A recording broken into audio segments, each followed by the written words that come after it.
Assalamualaikum warahmatullahi wabarakatuh.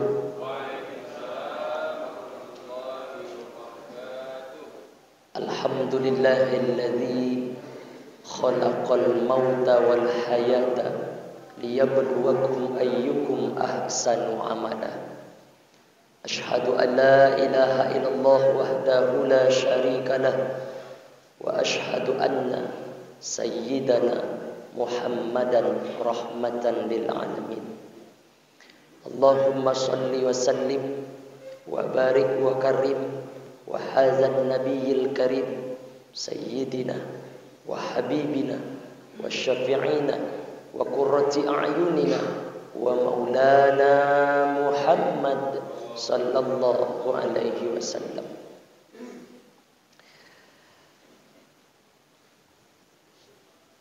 Untuk keberkahan pengajian kita subuh ini, kita awali dengan membacakan surat Al-Fatihah. Al-Fatihah. A'udzu billahi minasyaitonir rajim. Bismillahirrahmanirrahim. Alhamdulillahirabbil alamin arrahmanir rahim maliki yaumiddin iyyaka na'budu wa iyyaka nasta'in ihdinas siratal mustaqim siratal ladzina an'amta 'alaihim ghairil maghdubi 'alaihim waladdallin. Amin. Pertama yang kita hormati dan muliakan adalah orang-orang tua kita, ayahanda-ayahanda kami, bunda-bunda kami yang hadir pada subuh ini. Kemudian yang kita hormati dan muliakan pengurus masjid kita, Bapak Ketua beserta perangkat-perangkat tak dapat disebut satu persatu. Kemudian tokoh-tokoh masyarakat, alim ulama, nenek mama, cerdik pandai, suluh pendang dalam nagari. Kapai tampe batanyo, kapulang tampe babarito. Kemudian ibu-ibu yang hadir pada subuh ini, anak-anak kami, kecil tak tersebut nama, besar tak pula terhimbau gelarnya.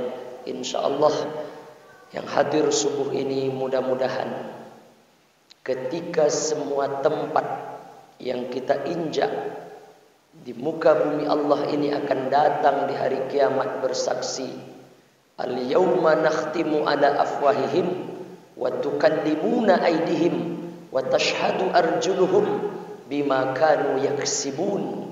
Itulah yang sering kita baca dalam surat Yasin yang dibaca oleh ibu-ibu setiap petang Kamis. Walaupun tidak ada kekhususan membaca Yasin itu mesti petang Kamis, walaupun tidak ada kekhususan membaca surat Yasin itu mesti malam Jumat, malam apa saja boleh. Man qara'a suratal Yasin fi lailatin, siapa orang yang baca surat Yasin dalam satu malam. Jadi umum, malam apa saja boleh. Malam Senin boleh, malam Selasa boleh, malam Rabu boleh, malam Kamis boleh, malam Jumat boleh, malam Sabtu boleh, malam Ahad boleh. Asbaha maghfurullah, maka di subuh hari dosanya sudah diampunkan Allah. Mana Bapak Ibu yang membaca surat Yasin kemarin malam, maka subuh ini dosanya sudah diampunkan Allah Subhanahu wa ta'ala. Amin ya rabbal alamin. Dalam surat Yasin itulah kita baca di mana esok datang hari mulut terkunci, tangan melapor, kaki bersaksi, bima kanu yaksibun, apa saja yang pernah dibuat di muka bumi Allah ini selama hidup akan bersaksi esok di hari kiamat. Maka akan bersaksilah esok masjid kita ini, akan bersaksilah esok tikar ini, akan bersaksilah esok keramik ini, akan bersaksilah esok tangan yang mengayun, akan bersaksilah kaki yang melangkah. InsyaAllah persaksian itu semua memberikan syafaat pertolongan bagi kita di hari kiamat nanti. Amin ya rabbal alamin. Bapak Ibu jamaah yang dimuliakan Allah, kemudian yang paling kita hormati dan muliakan subuh ini adalah guru-guru kita, ustadz-ustadz kita, bil khusus lagi imam masjid kita. Bapak Ibu jamaah yang dimuliakan Allah Subhanahu wa taala. Ada 3 amal yang disebut oleh Nabi, apabila orang istiqomah dengan 3 amal ini maka berguguran dosa-dosanya. Yang pertama, isbaghul wudu alal makarih. Orang yang tetap menyempurnakan wudu sekalipun air sejuk. Ini kan akhir-akhir ini cuaca dingin, sejuk. Di saat air sejuk, di saat subuh yang begitu dingin, tetap disempurnakannya wudunya. Sempurna basuh wajah, sempurna basuh tangan, sempurna menyapu kepala. Walaupun sunnah tapi jangan tinggalkan, sempurna membasuh telinga. Kalau dalam mazhab Imam Maliki itu air yang dipakai untuk membasuh kepala, itu pula air yang dipakai untuk ke telinga.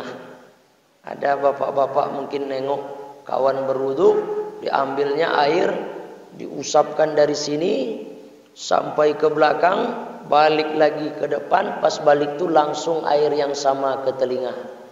Tapi dalam mazhab Imam Syafi'i, air kepala satu, air untuk membasuh telinga beda juga. Ini dua-duanya boleh, jangan diperdebatkan. Sempurna juga mencuci kakinya. Ini insya Allah amal ini menggugurkan dosa-dosa, wa yarfa' bihi darajat, dan akan mengangkat derajat. Yang kedua, apa amal yang dapat menggugurkan dosa dan mengangkat derajat? Wantizarus shalah ba'da shalah. Orang yang menanti solat setelah solat. Kita ini sedang menanti solat apa? Sunat isyraq, betul? Waktu syuruk. Waktu syuruk sekarang masuknya cepat, jam 5.47. Berarti kita akan berhenti sebelum itu. Jadi waktu ini lebih kurang hanya 20 sampai 30 menit saja. Nanti yang batal wudu silahkan memperbaharui wudu.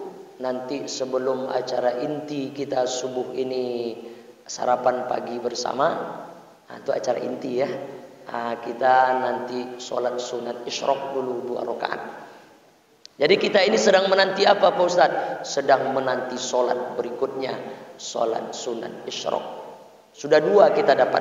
Yang ketiga, apa amalan kalau dikerjakan gugur dosa-dosa, diangkat derajat kemuliaan. Yang ketiga adalah wa kasratul khuta ilal masajid. Tak akan sampai kita di masjid subuh ini kalau tidak melangkahkan kaki. Betul. Jadi langkah kaki kita ke masjid subuh ini itu yang menggugurkan dosa dan mengangkat derajat. Ini perlu disampaikan biar manusia itu cenderung dia berbuat kalau ada yang akan ia dapat. Ibu kenapa semangat jualan? Karena dengan jualan ini Pak Ustadz nanti dapat keuntungan. Bapak kenapa semangat kerja? Pagi-pagi bangun, pagi-pagi ke kantor, pagi-pagi ke PT, pagi-pagi kalau Pak Dokter ke rumah sakit. Kenapa semangat? Pasti ada sesuatu yang dibayangkan, yang diharapkan. Begitu jugalah agak-agaknya kita subuh ini. Kenapa semangat datang? Semangat datang karena ingin mencari ridho dari Allah Subhanahu wa taala. Yang akan memasukkan kalian ke dalam surga kata Nabi, bukan amal kalian kata Nabi. Yang akan memasukkan kita ke dalam surga bukan amal kita. Lalu sahabat bertanya, engkau juga tidak begitu ya Rasulullah? Wala ana, saya juga tidak kata Nabi. Yang akan memasukkan kita ke dalam surga ridho Allah Subhanahu wa taala. Maka beruntunglah ibu yang punya suami namanya Pak Ridho. Itu ibu udah dapat itu. Beruntunglah bapak-bapak yang punya anak namanya Muhammad Ridho. Ridho, apa arti ridho itu Pak Ustaz? Ridho artinya senang, ridho artinya suka, ridho artinya bahagia, ridho artinya cinta, sayang. Jadi yang kita cari apa? Ridho Allah, suka Allah kepada kita, bahagia Allah kepada kita. Tapi mendapatkan ridho itu dengan amal soleh. Ini jangan dipisah.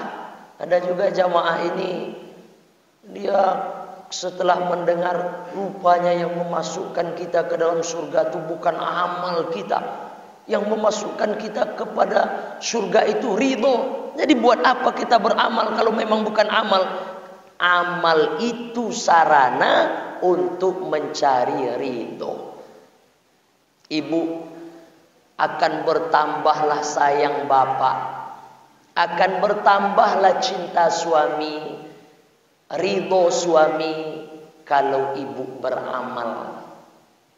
Coba aja, bapak pulang rumah bersih, anak-anak terurus, makanan siap, kopi hangat, kopi panas pun ada. Itu bertambah cinta bapak. Coba ibu enggak macam itu, suami enggak diurus, anak-anak tak diurus, rumah berantakan, yang dia asik TikTok aja. Itu berkurang cinta suami. Tak percaya tanyalah bapak-bapak itu. Berkurang ridhonya. Kenapa? Amal ibu kurang. Suami pun macam itu. Suami yang semangat bekerja, suami yang semangat mencari nafkah, itu bertambah cinta istri, bertambah ridho istri kepada suaminya. Begitulah agak-agaknya. Maka subuh ini, bukan solat subuh ini yang akan memasukkan kita ke dalam surga.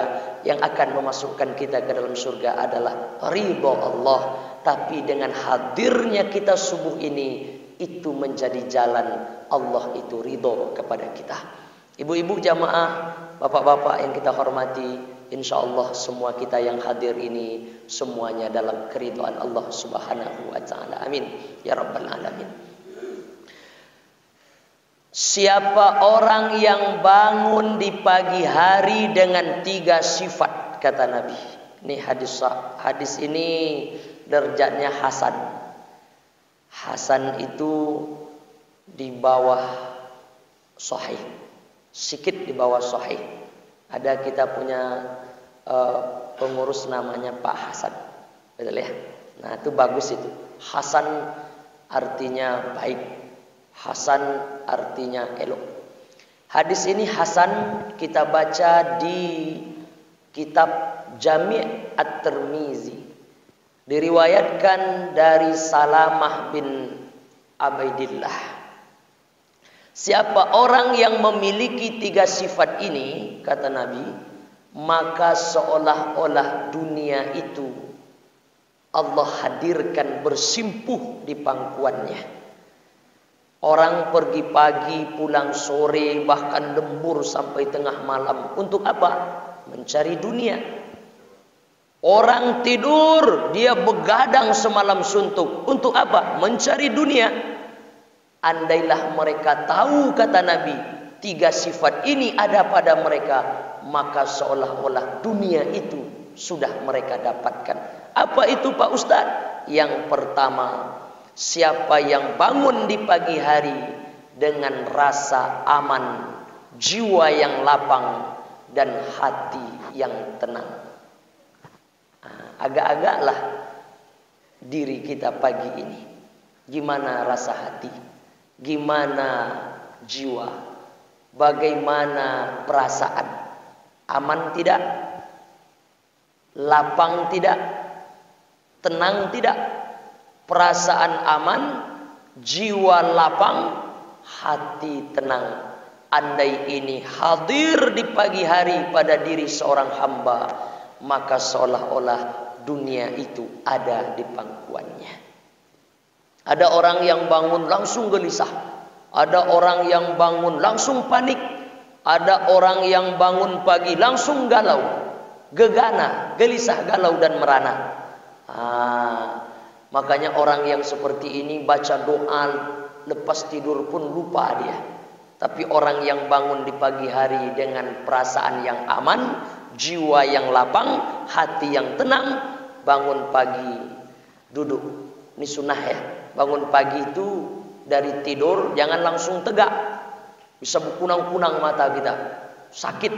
Jadi kalau bangun tidur duduk dulu. Habis duduk angkat tangan. Alhamdulillahilladzi ahyana ba'dama amatana wa ilaihin nusyur. Bersyukur kepada Allah karena tadinya kita mati. Kata ulama, tidur itu semi mati. Makanya jangan sampai orang tidur tidak berserah diri kepada Allah Subhanahu wa taala.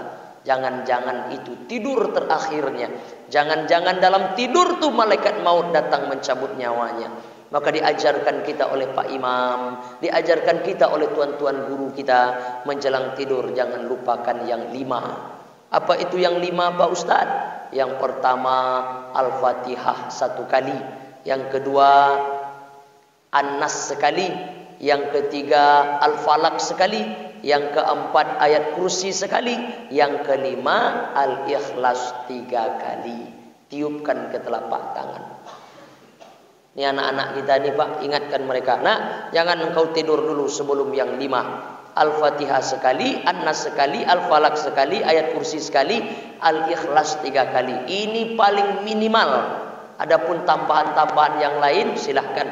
Paling minimal baca yang ini. Lalu tiupkan ke telapak tangan.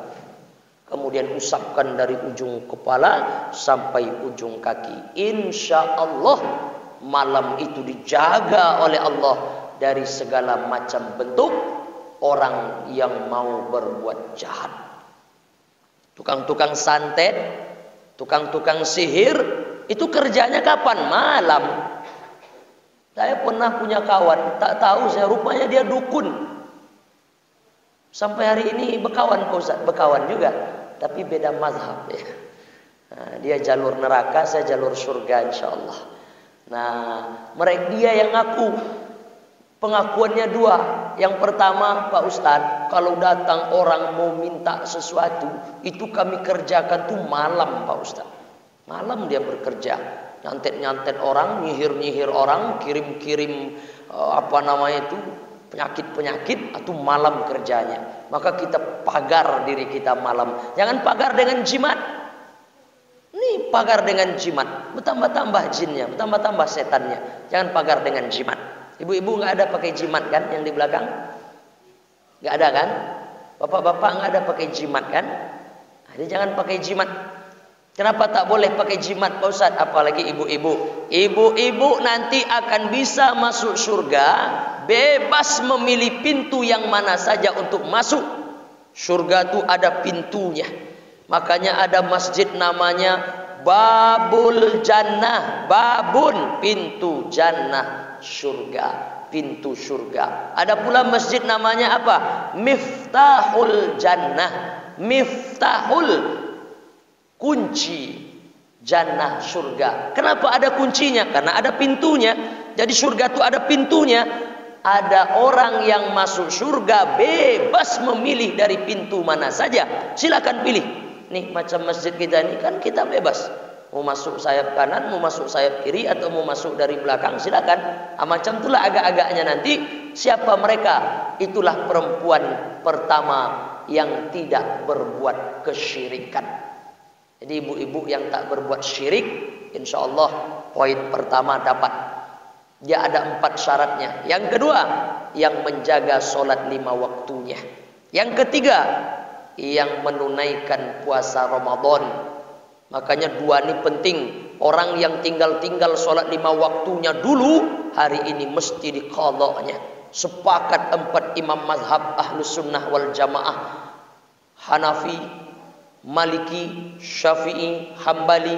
Orang yang tinggal-tinggal sholatnya di masa lalu, sholat 5 waktu ya, bukan sholat sunat, maka mesti dijemputnya hari ini, mesti ditunaikannya hari ini, diqadha'nya. Gimana caranya? Habis sholat subuh, tegak lagi di 2 rakaat sholat subuh.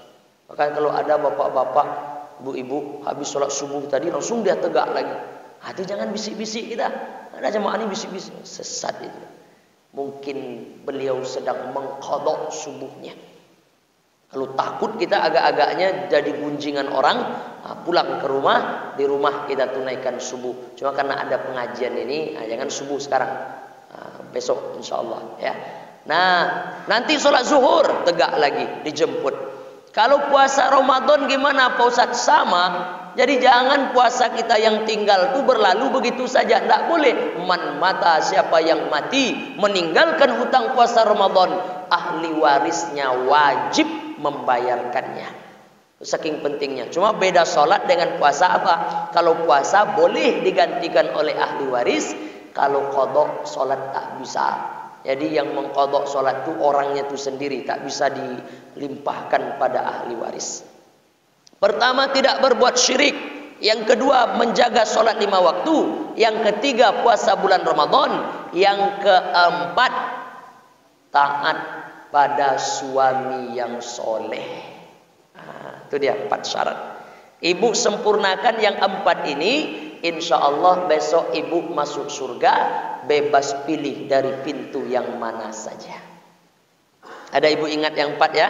Mana itu yang 4 Pak Ustadz? 4 syarat perempuan boleh masuk surga, bebas memilih pintu dari mana saja. 1, jangan berbuat syirik. 2, tunaikan sholat 5 waktu. 3, puasa Ramadan. 4, taat pada suami yang soleh. Ini penting disampaikan, suami yang soleh. Suami yang salah Pak Ustadz? Kalau suami yang salah, doakan. Suami yang salah tidak ditaati. Maksudnya apa? Jangan ditaati kesalahannya. Contoh, diajaknya ibu ngepet, jangan mau. Mau ibu diajaknya ngepet. Mama bangun lagi. Jam berapa Pak? Jam 1 malam. Ngapain kita? Hidupkan lilin katanya. Ngapa Pak? Ngepet kita. Jangan mau. Itu suami yang salah. Tapi insya Allah yang hadir ini semuanya adalah suami-suami yang soleh. Amin ya rabbal. Suami yang soleh itu punya satu sifat. Apa sifatnya? Di antara sifat-sifat yang lain, suami yang soleh itu paling lembut kepada istrinya. Kita doakan mudah-mudahan bapak-bapak ini semuanya adalah suami-suami yang lembut kepada istrinya. Amin ya rabbal. Kalau ibu siapa? Yang taat pada suaminya, diperintah oleh suaminya dalam yang baik-baik, cepat dia menunaikan. Kalau bapak-bapak ini yang paling berlemah lembut kepada keluarganya. Bapak Ibu jamaah subuh yang dimuliakan Allah Subhanahu wa taala, kita kembali. Kenapa bangun di pagi hari perasaan aman, jiwa yang lapang, hati yang tenang? Karena waktu pendek kita agak pendek-pendek saja. Yang pertama, karena musuhnya sikit. Itu dia. Jiwa lapang, hati tenang, rasa aman. Kenapa? Yang pertama, karena musuhnya sedikit. Ibu yang musuhnya banyak di pagi hari langsung gak tenang. Contoh, ibu mau keluar rumah, nampak kawan tetangga sedang nyapu-nyapu di halaman rumah itu, ibu gak jadi keluar tuh. Ada dia di luar. Nanti ajalah. Nggak tenang. Pagi-pagi udah mulai nggak tenang.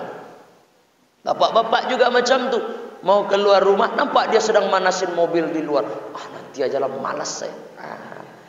Jadi orang yang musuhnya banyak, dipastikan jiwanya nggak lapang, hatinya nggak tenang, perasaannya nggak aman. Terus gimana Pak Ustadz? Kurangi musuh. Ibu berapa orang musuhnya bulan November ini? 12 orang Pak Ustadz. Bulan Desember besok kurangi jadi 9 ya. Bulan Januari kurangi jadi 6. Lama-lama tuh sikit-sikit. Insya Allah nggak ada lagi nanti. Musuh kita satu aja. Siapa musuh kita? Syaitan. Itu musuh yang nyata bagi kita. Kalau ada juga yang tak mengatakan setan itu musuh, ini makomnya luar biasa ini. Makom sufi. Orang sufi itu kalau ditanya, salah satu tokoh sufi, siapa nama itu? Al-Adawiyah itu, ketika ditanya, apakah engkau memusuhi syaitan? Maka dia menjawab, tak ada lagi perasaan permusuhan di hati saya, karena semuanya sudah penuh dengan rasa cinta kepada Allah. Itu luar biasa ya. Nah, tapi kalau macam-macam kita nih, setan itu musuh kita. Karena memang disebut musuh yang nyata. Jadi musuh kita siapa? Bukan kawan kita. Musuh kita siapa? Bukan kawan satu perumahan kita. Musuh kita siapa? Bukan tetangga kita. Musuh kita syaitan. Tapi kalau ada kawan macam setan, nah itu boleh juga jadi musuh. Ada juga karena kawan itu macam setan dia. Makanya disebutlah setan itu pada dua. Yang pertama memang dari makhluk jin, yang kedua dari manusia. Nah, Bapak Ibu jamaah subuh yang dimuliakan Allah Subhanahu wa taala.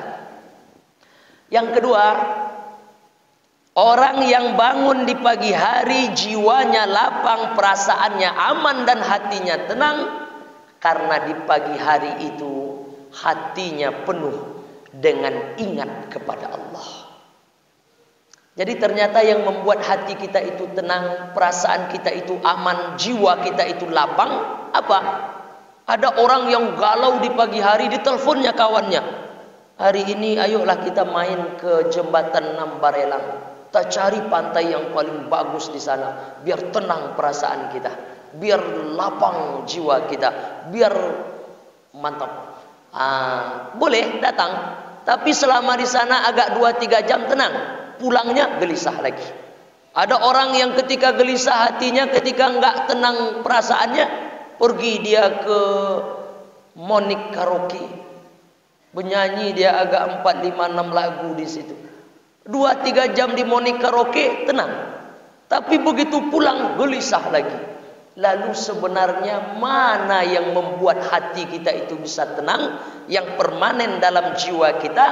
Ala bidzikrillah tatma'innul qulub. Hanya dengan berzikir kepada Allah hati akan menjadi tenang. Coba rasakan. Bapak yang bangun pagi tidak pergi ke masjid, sholat subuhnya 6-5, dengan orang yang hadir ke masjid, ikut sholat jamaah, ikut wirid, ikut dia zikir-zikir bersama imam, subhanallah 33 kali, alhamdulillah 33 kali, Allahu Akbar 33 kali, ditambah pula dengan tahlil dari Pak Imam, kita ikuti ramai-ramai di belakang, la ilaha illallah, la ilaha illallah. Jadi cara menggelengnya jangan salah. Gimana cara menggelengnya Pak Ustaz? Ke kanannya katakan tidak, ke kirinya katakan iya. Apa itu maksudnya? La ilah, tidak ada Tuhan. Lalu yang ada siapa? Allah saja. Tidak ada Tuhan, yang ada siapa? Allah saja. La ilaha illallah, la ilaha illallah. Jadi illallahnya ke tangkai jantung, hati sanubari kata orang. Kenapa disebut dengan hati sanubari? Karena bentuknya seperti buah sanur. Buah sanur. Tanya Pak Dokter kalau tak percaya, bentuk jantung itu macam buah sanur. Itu yang memompa darah ke seluruh tubuh. Jadi yang bertahlil menggoyangkan kepala bagus. Ibu-ibu gimana? Goyangkan juga kepala, tapi enggak seagresif bapak-bapak. Lain juga tuh modelnya ibu-ibu yang la ilaha illallah, itu beda modelnya. Kalau bapak-bapak macho dia. Kalau ibu-ibu, fikihnya perempuan itu kan semakin tertutup semakin baik. Makanya kalau ada 2 riwayat cara ngangkat tangan dalam sholat, takbiratul ihram, 2 riwayat. Pertama, Allah sampai daun telinga. Yang kedua sampai bahu. Allah. Yang sampai daun telinga otomatis ketiak terbuka. Yang sampai bahu itu ketiak boleh tertutup. Dua-duanya boleh. Beda enggak cara sholat laki-laki dan perempuan? Enggak ada beda, sama. Tapi fikihnya kalau perempuan itu kata ulama fuqaha lebih tertutup lebih baik. Jadi ibu pilih yang tak terbuka ketiak sampai bahu aja. Allah. Gitu ya. Baik ibu-ibu, bapak-bapak jamaah subuh yang dimuliakan Allah Subhanahu wa taala. Kita kembali. Lalu cara kedua agar hati kita tenang, jiwa kita lapang, perasaan aman di pagi hari, yang pertama jangan banyakkan musuh. Kurangi musuh.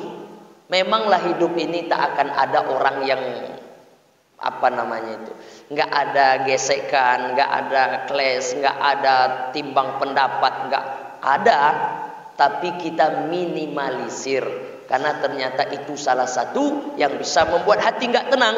Yang kedua, apalagi orang yang suka memutuskan tali silaturahim, ini jangan, la yadkhulul jannah, tidak masuk ke dalam surga. Siapa yang nggak masuk ke dalam surga? Qati'ur rahim, orang yang suka memutuskan tali silaturahim.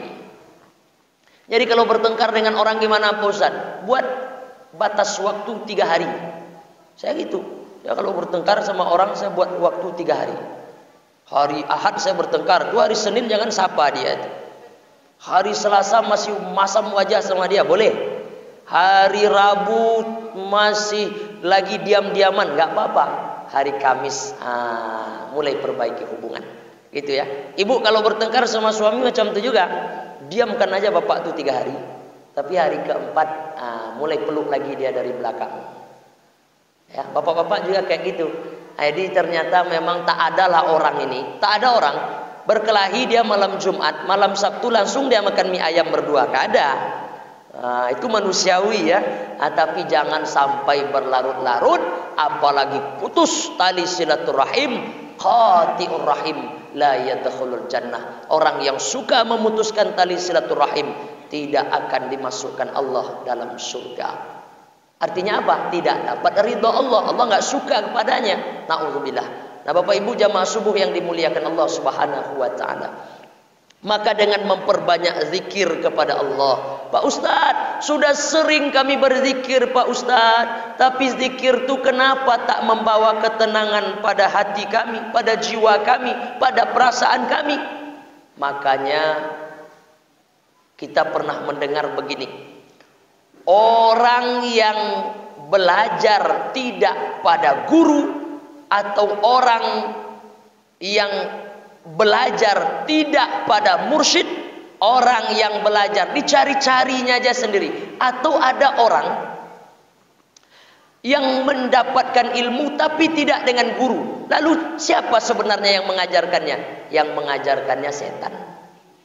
Jadi kalau ada guru yang tidak berguru, begitu ya. Ada guru yang tidak berguru, berarti setanlah gurunya. Makanya itu penting kita. Ini ada ustadz kita, boleh kita cari tahu sedikit. Kira-kira ustadz kita itu dulu ngajinya di mana ya? Jangan ada orang tiba-tiba, ini saya ajarkan ya sama kamu, saya dapat ilmu ini dari mimpi. Kemudian datanglah waktu itu sesosok malaikat, saya rasa itu malaikat Jibril, jadilah dia Lia Eden. Dan meninggal ya. Itulah dia. Makanya coba tengok ustadz-ustadz kita dulu, dia dari pondok pesantren ini, dia dari sekolah ini, atau mungkin dia tidak belajar formal tapi dia belajar, itu gurunya, itu mursyidnya, diajarkan lagi kepada kita. Bagus. Nah jadi zikir itu gimana Pak Ustadz? Makanya ada namanya torikoh. Di Minangkabau ada namanya tarikat-tarikat, macam-macam itu namanya. Tarikat Saman, tarikat Naksabandiyah, tarikat Satariyah, macam-macam. Itu untuk apa gunanya? Mengajarkan, memasukkan kepada orang bagaimana cara berzikir yang bisa mendekatkan diri kepada Allah, bertambah perasaan hatinya tenang, jiwanya aman, jiwanya lapang. Jadi masuk tarikat itu bukan mencari karomah. Banyak orang sekarang, saya ini masuk tarikat biar saya ini keramat, biar saya ini karomah. Karomah itu hadiah saja dari Allah Subhanahu wa ta'ala. Masuk tarikat untuk apa? Untuk istiqomah. Bagaimana istiqomah sholat subuh, bagaimana istiqomah sodakoh setiap hari, bagaimana istiqomah keluarkan zakat setiap tahun, bagaimana istiqomah nyantuni anak yatim. Dimasukkanlah zikir itu oleh guru, oleh mursyid, agar meresap dalam badan, dalam diri, dalam jiwa, agar istiqomah. Makanya ada kata ulama, 1 istiqomah lebih baik daripada 1000 karomah. Ini kalau ngomong karomah ini kan hampir semua orang ngaku karomah. Saya ini punya keramat ini, saya ini punya karomah ini. Kita tidak menafikan karomah, wali-wali Allah punya karomah. Tapi jangan yang dicari karomahnya. Yang dicari apa? Istiqomahnya. Karena orang yang mati istiqomah itulah orang yang selamat hidupnya. Innal ladzina qalu rabbunallah, siapa orang yang mengatakan Tuhannya adalah Allah, tsumastaqamu, kemudian mereka istiqomah, tatanazzalu alaihimul malaikah, nanti malaikat datang padanya, alla takhafu wa la tahzanu, mengatakan hai jangan engkau takut, jangan engkau sedih, wa absyiru bil jannati allati kuntum tu'adun, ini tempatmu di surga. Jadi yang kita cari itu istiqomah. Ada orang yang engkau tengok bisa terbang di atas awan. Ada orang yang bisa berjalan di atas air. La tartar. Jangan tertipu. Karena jin dan setan bisa juga berbuat seperti itu. Tapi pandanglah orang itu pada istiqomahnya. Allahumma as'aluka. Ada doa yang diajarkan. Allahumma as'aluka taubah wa inabah wa istiqomah. Ini dia 3 syarat. Orang yang kalau sempurna 3 syarat ini, insya Allah itulah orang yang baik. Siapa mereka? Orang yang taubah, orang yang inabah, orang yang istiqomah. Orang yang taubat, orang yang menyesal perbuatan dosa pernah dia kerjakan, maka kalimatnya apa? Astaghfirullahalazim. Itu dia taubat itu. Dia menyesal dia. Tapi tak cukup hanya nyesal. Gimana? Diiringinya penyesalannya itu dengan kembali kepada Allah. Ada orang nyesal. Dulu dia itu minum-minum, mabuk aja kerjaannya, berjudi setiap malam. Sekarang dia berhenti. Saya tak judi lagi. Saya berhenti lagi minum minuman keras. Saya mau kembali pada kebenaran. Dia berhenti itu udah bertaubat dia. Tapi tak cukup hanya berhenti, dia mesti mencari Allah Subhanahu wa ta'ala untuk mengampuni dosa salah silap yang pernah dia buat.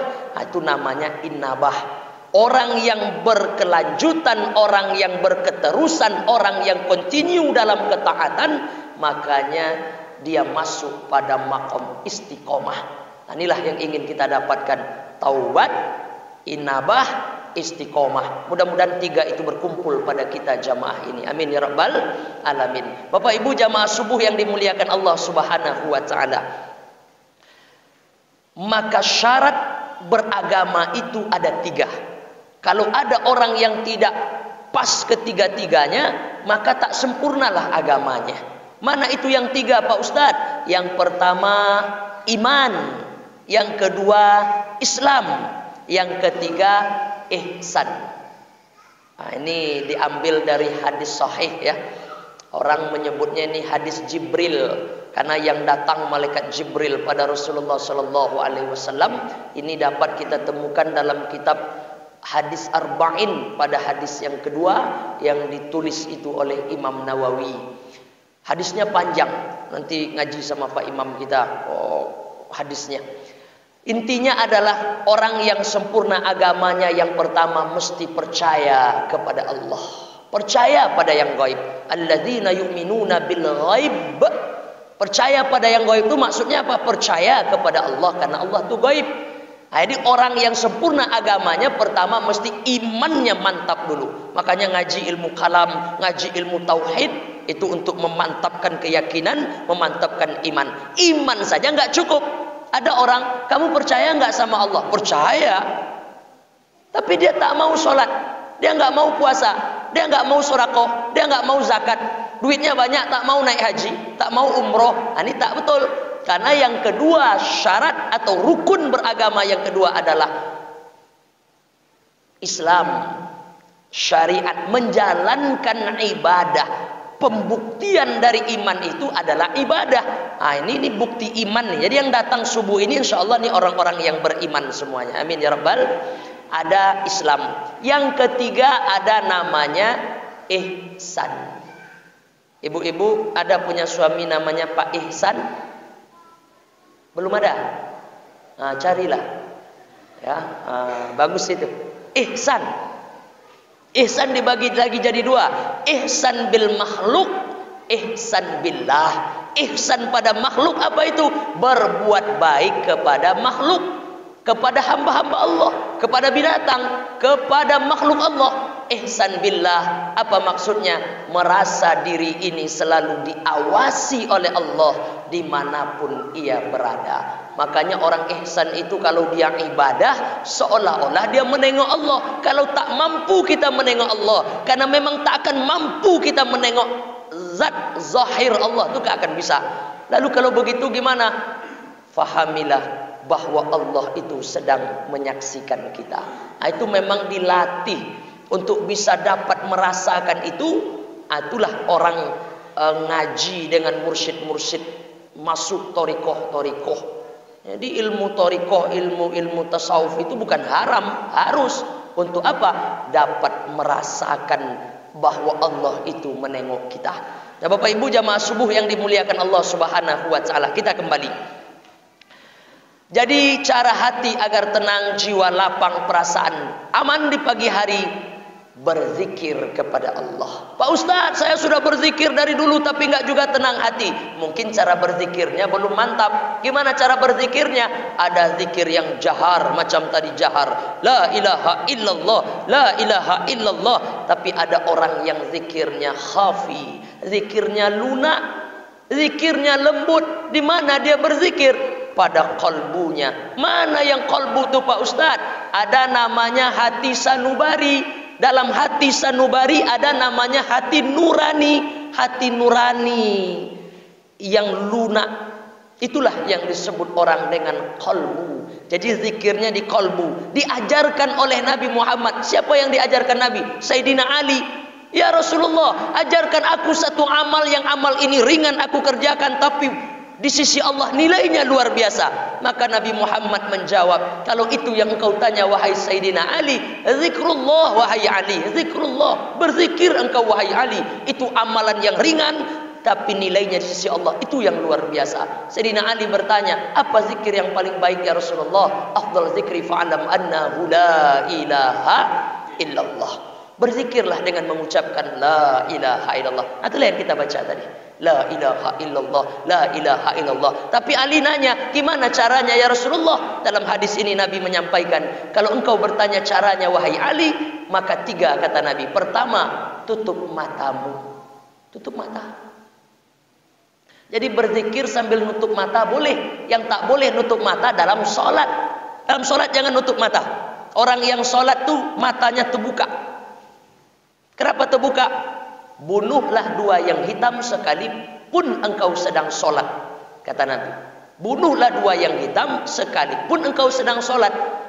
2 yang hitam dalam hadis itu apa? Ular dan kalajengking. Maknanya apa? Itu menunjukkan kalau ada orang sedang sholat, nampak oleh dia ular dan kalajengking di depannya, jangan diam aja, nanti dipatuknya. Kalau nampak, bunuh. Ada orang yang bisa nampak ular dan kalajengking kalau dia sholatnya pejam mata. Begitu sujud, rupanya udah berciuman dengan kobra. Nah, jadi buka mata. Dan ternyata orang yang sholat dengan membuka mata, insya Allah matanya sehat. Matanya sehat.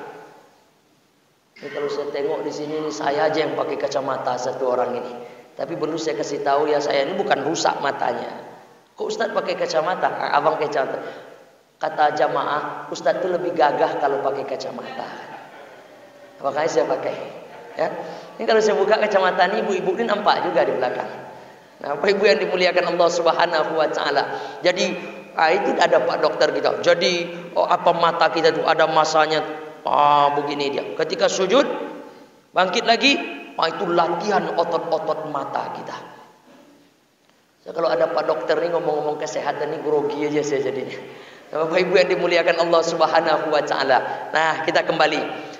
Yang pertama bagaimana caranya ya Rasulullah? Pejamkan matamu Ali, kata Nabi. Yang pertama pejamkan mata. Yang kedua, tutup mulutmu Ali, kata Nabi. Tutup mulut.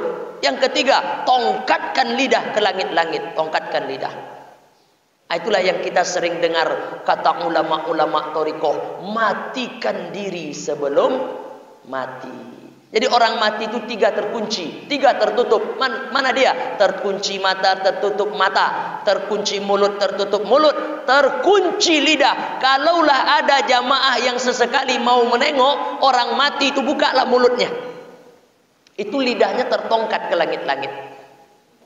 Tapi bukan mati bunuh diri ya. Kalau mati bunuh diri lidahnya ke sini dia. Mati yang normal, maka lidahnya tertongkat ke langit-langitnya. Maka kita berzikir itu seperti macam orang mati. Mulut tertutup, mata tertutup, lidah tertongkat ke langit-langit, maka ucapkan la ilaha illallah. Di mana mengucapkannya? Di hati nurani qalbu, kata orang.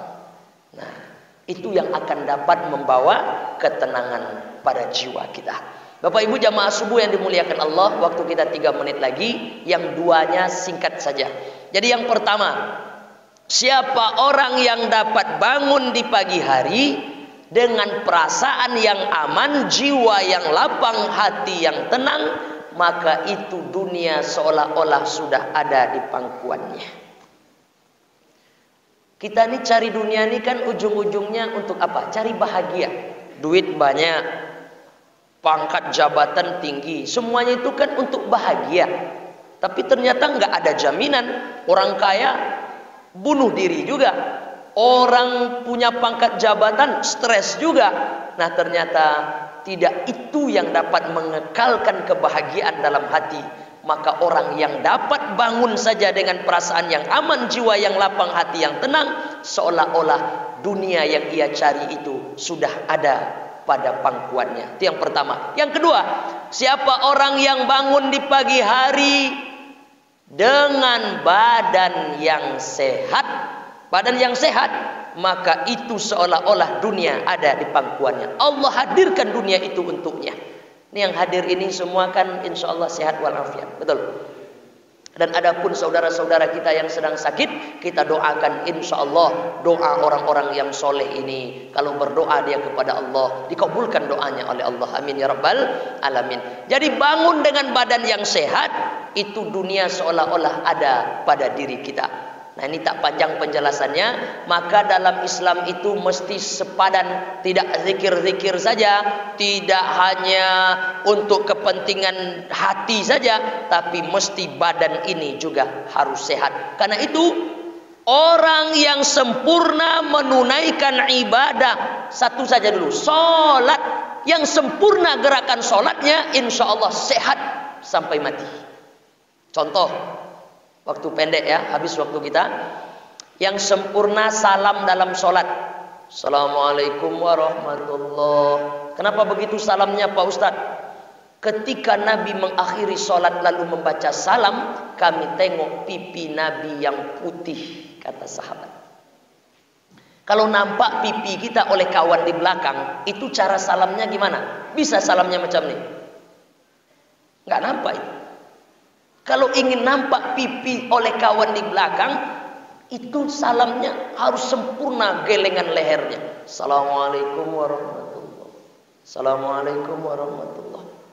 Orang yang sempurna gerakan sholatnya, salah satu gerakan salamnya menoleh ke kanan, menoleh ke kiri sempurna, demi Allah sampai mati tak akan pernah terkena penyakit rapuh tulang leher. Ada jamaah kita di Bengkong sana, pergi pengajian, dipasangnya penyanggah. Sini. Pasang penyanggah. Kalau dilepas penyanggah itu gimana Bu? Leher segini aja Ustaz. Rapuh tulang lehernya. Karena itulah ibu-ibu itu dia rajin senam Pak, pagi-pagi. 1, 2, 3. Itu untuk apa gunanya? Untuk kesehatan tulang leher. Nggak ada itu. Kenapa ibu goyang-goyangkan kepala? Biar kaki saya sehat Pak Ustadz. Nggak ada. Pasti untuk kesehatan tulang leher. Orang yang, saya tak melarang ibu-ibu senam ya. Cuma pesan saya satu aja. Kalau ibu-ibu senamnya outdoor di luar, janganlah dipakai baju renang.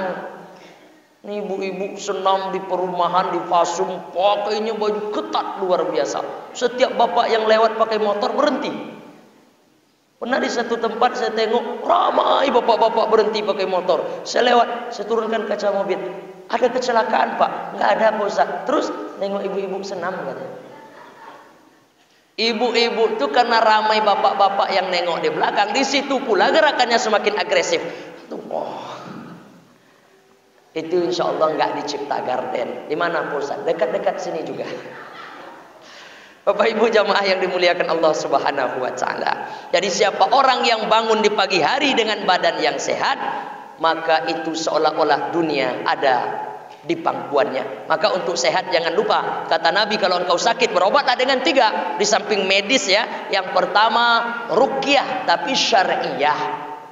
Ini bertebaran sekarang ruqyah yang tak tentu arah, yang macam-macam lah ya. Kalau mau pergi ruqyah mesti dulu uang masuknya 400.000.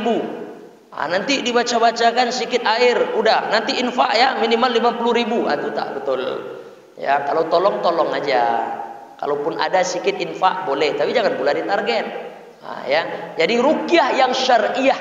Yang kedua, bekam ya, bekam. Karena dulu di masa Nabi belum ada medis, sekarang ilmu pengetahuan juga luar biasa, maka datangi dokter kita ya. Kemudian yang ketiga, jangan lupa minum madu ya. Jadi yang habis madunya, saya ada bawa madu, belilah madu pagi ini ya. Bapak Ibu yang dimuliakan Allah Subhanahu wa taala, ruqyah, bekam, minum madu. Ini di salah satu hadis ya. Maka kalau ada yang sakit berobatlah, kata Nabi. Ini menunjukkan kesehatan penting. Habis waktu kita. Nah, Bapak Ibu yang dimuliakan Allah, saya sampaikan satu. Nabi Muhammad tuh nggak pernah sakit. Sakitnya kapan? Detik-detik menjelang kematian. Itu gambaran bahwa Nabi itu sehat. Di usia 55 tahun, Nabi masih sanggup naik kuda lebih kurang 2 jam dari Madinah ke Badar. Ada diapakan oleh orang medis, Pak Dokter, saya pernah dengar, Pak Ustadz, itu kalau kita berkuda 1 jam, itu sama energinya, tenaganya, push up 1000 kali. Nabi naik kuda 2 jam. Berarti seolah-olah Nabi di umur 55 tahun masih sanggup push up 2000 kali. Dahsyat kesehatan Rasulullah. Nah, itu yang kedua ya. Yang ketiga, siapa orang yang bangun di pagi hari punya sifat ini, punya perkara ini. Apa itu?